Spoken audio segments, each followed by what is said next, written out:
It's time for Debrief, TRT World's wrap-up of the top stories from last week.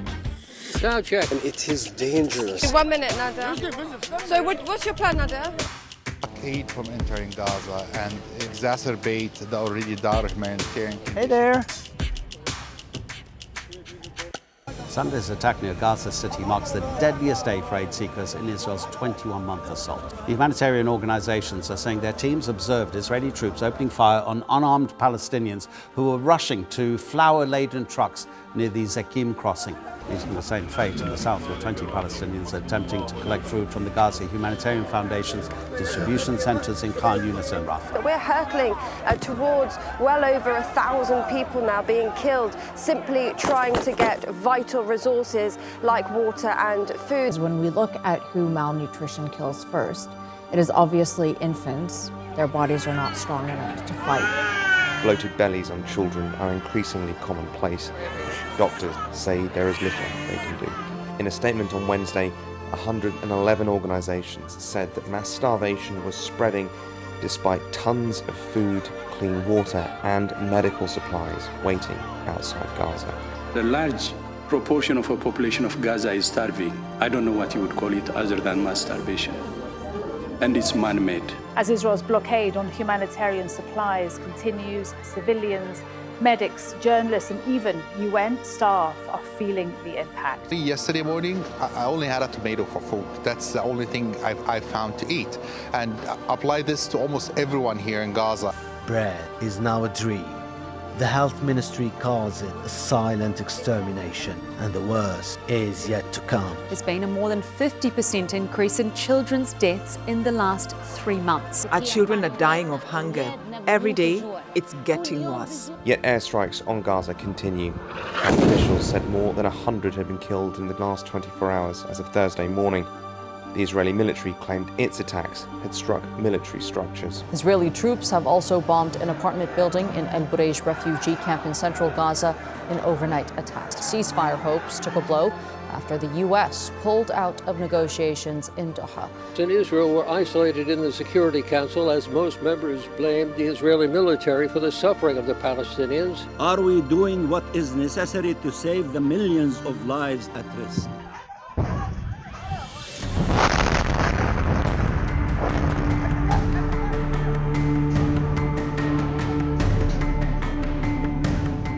Thailand and Cambodia have clashed on their border in a sharp escalation of a simmering conflict between the two countries. In recent days, the two nations were already restricting trade and travel across the border, recalling diplomats, and downgrading relations. Now we have escalated the measures to level 4, which involves the complete closure of all border checkpoints. The two nations have been in a long-running border dispute that goes back over a century when maps were drawn up. The Tam Wan Tom Temple, the historic site claimed by both nations, is normally what causes this friction. The key watershed moment is in recent days, Thailand accused Cambodia of allegedly planting landmines on the border. Now, these landmines have actually injured Thai soldiers. Both sides have blamed each other for starting the conflict and on Friday ratcheted up the rhetoric, with Thailand accusing Cambodia of deliberately targeting civilians. Phnom Penh hit back and Bangkok saying they had used cluster munitions. The Thai forces are not attacking our military positions. They are attacking the positions where civilians live, and they're living in fear of attacks from the Thais. Now, the battles are happening in multiple places along the border. The acting Thai Prime Minister says the military escalation could develop into war. Well, the attacks have forced tens of thousands of people to seek refuge. Thailand's health ministry says more than 58,000 have fled from villages to temporary shelters, while Cambodian authorities say more than 4,000 people have evacuated from areas near the border. Thailand and Cambodia have agreed in principle to a ceasefire deal brokered by Malaysia. It remains uncertain whether this ceasefire will be implemented. And here's another serving of top stories with our news in brief. President Ahmed al-Shara's goal to rebuild war-torn Syria is being continuously tested. March saw some of the worst sectarian violence in Latakia, the heart of the Alawite community. A government probe has found over 1,400 people were killed in the clashes, most of them civilians. Nearly 300 suspects are being referred to the courts. That wasn't the only unrest the country faced. Damascus is now probing, quote, shocking violations from previous week's tensions in southern Sueda that killed hundreds. Although a US-brokered ceasefire on July 19th brought relative calm to the region, many, including neighboring Turkey, wonder if it will hold, considering Israeli interference. I'm warning all groups in Syria not to use chaos for their own tactical gains. They have to keep in mind that while taking these small tactical steps, they will head towards a major strategic disaster. No group should engage in actions designed to divide Syria. Turkish Defense Ministry sources say the Syrian government has now officially requested Turkish support to help boost its defense capabilities. Turkish officials say Turkey will provide consulting, technical assistance, and military training to Syrian forces. The government here believes that could be a potential game changer. Another round of peace talks between Russia and Ukraine took place in Istanbul for the third time since May. The results of the Wednesday meeting were by no means a major breakthrough, but both sides committed to exchanging a further 1,200 prisoners of war and thousands of bodies. Moscow proposed what it called online working groups to tackle humanitarian issues, and Kyiv is hoping there could be a leaders' meeting by the end of August. On the battlefield, however, Russia is claiming it's taking control of more and more settlements in the eastern Donetsk region. A Soviet-era passenger plane carrying 48 people crashed in Russia's Amur region on Thursday, killing all aboard. The Angara Airlines plane was preparing to land when it dropped off radar screens. The aircraft, an Antonov AN-24, was nearly 50 years old. The airline had recently requested that the government extend the service life of these planes, as Western sanctions limited access to new aircraft and parts. And another aviation disaster in Bangladesh. On Monday, an Air Force training jet crashed into the Milestone School and College compound in Dhaka, killing over 30 people, most of them children. The training aircraft was minutes into its flight when it encountered a mechanical failure.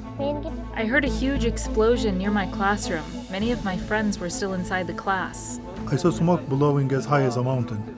From the position of the smoke, I realized it was the Hyder Ali building block where my daughter sits in her class. God saved her. The day after, outraged students poured into the streets, demanding answers and an end to such flights. A statement from the country's interim leader's office said the Air Force will be told not to operate training missions over populated areas. A mass grave was discovered in Sri Lanka nearly 2 decades ago. But the time that passed did not bring any answers. At the Chimani mass grave near Jaffna, another chapter of the island's darkest past is being unearthed. This time, it was the remains of a child. My son was abducted. I don't know if those bones are his, but I came to look. I want the truth, even if it breaks me. The site first surfaced in 1998 when a soldier confessed to mass killings of Tamil civilians. But only a handful of bodies were exhumed and no one was held accountable. Now the UN is urging independent forensic work and the government is promising to cooperate, but survivors say they heard those pledges before. And don't forget our programs, Africa Matters, Money Talks, and Beyond the Game. 2 deals signed in 2 different capitals with one goal: to end the fighting in the Eastern Democratic Republic of the Congo. The DRC and Rwanda agreed to cease hostilities, respect territorial integrity, and stop supporting armed groups. But the US brokered deal also linked it to plans for trade in Congolese critical minerals and possible US investment. July 19th, the Congolese government and M23 rebels signed a separate declaration of principles in Qatar following the first direct talks. They agreed to refrain from attacks, hate propaganda, and any attempt to seize by force new positions on the ground, They also committed to release political prisoners and allow the return of internally displaced people back to their homes. We're beginning to fear that if one side releases political prisoners and the other does not, what would happen to the one who did not respect the agreement? But also, we continue to ask the AFC M23 to be very sincere to its commitments, and the Kinshasa government to also be sincere to not to repeat what we experienced last time, when we were told there would be a ceasefire while weapons continued to fire here and there. President Donald Trump has turned a press event into a public face-off with the head of the US Federal Reserve, accusing Jerome Powell of mismanaging public funds. Donald Trump seemingly attempted to shame Powell over the renovation of the central bank's headquarters, suggesting the work was hundreds of millions of dollars over budget. Trump also again raised the idea of firing Powell and put more pressure on the Fed to reduce interest rates. It looks like it's about 3.1 billion. It went up a little bit, or a lot. So the 2.7 is now 3.1. I'm not aware of that. Yeah, it just came out. Yeah, I haven't heard that from anybody at the Fed. Yeah, it just came out. Our notes had it about 3.1 as well. 3.1. 3.2. This came from us? Yes. I don't know who does that. You're including the Martin renovation. You just added our entire capital. Yeah, you just added in a third building. Is what that is. That's a third building. Well, no, but it's a building that's being built.